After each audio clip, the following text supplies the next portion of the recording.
Magandang tabi po sa inyo lahat. Ayos na, maaraw na. Ito ngayon ang titirahin natin.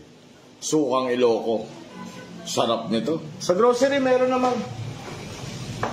Sukang Ilocos.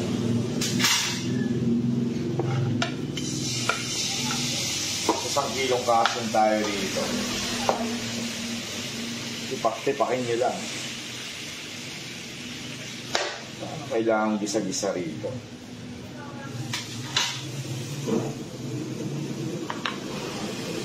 Lagyan mo ng bawang.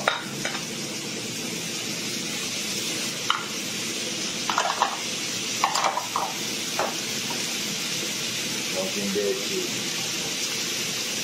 Masin. Konting tambo. Siyempre, sukang Ilocos. Diba? Sarap pa to. Ang kalahating bote lagay natin. Para daman-daman lasa. Ayos na. Kinain nyo na lang apoy. Hayaan nyo siya magmantika. Hanggang mamaya.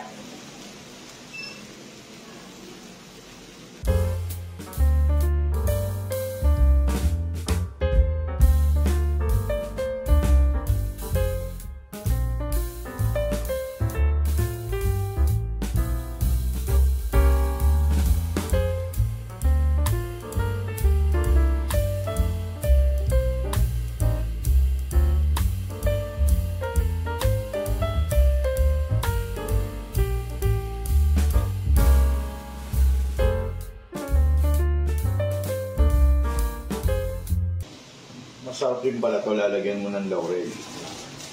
At ilang piraso lang. Very good na laurel. Yan.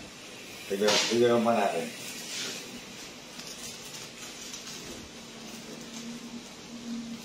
Maya magmamantika na yan.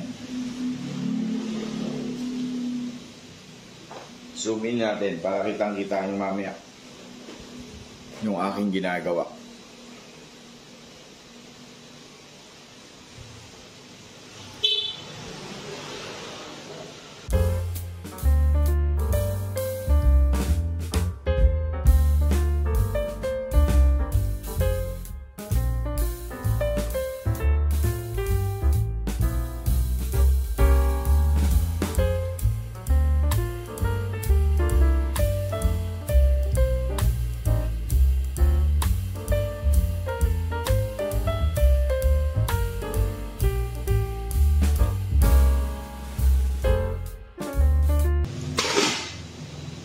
Yan.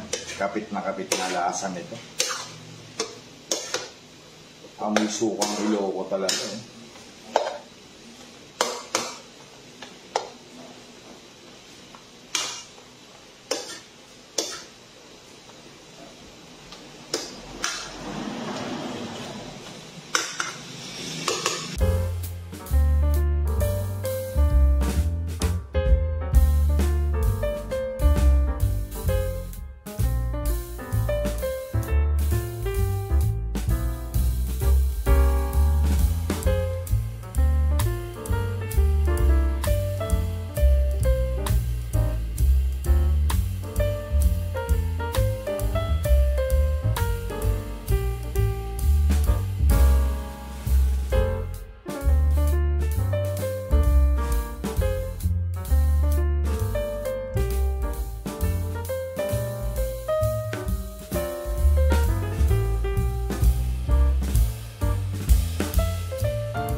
Na natin sama mantika.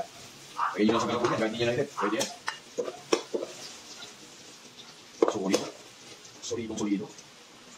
Binitian na yan. Tingnan nyo yung bawang. Tostado. Rasa ko. Ito pa. Paliguan natin mantika.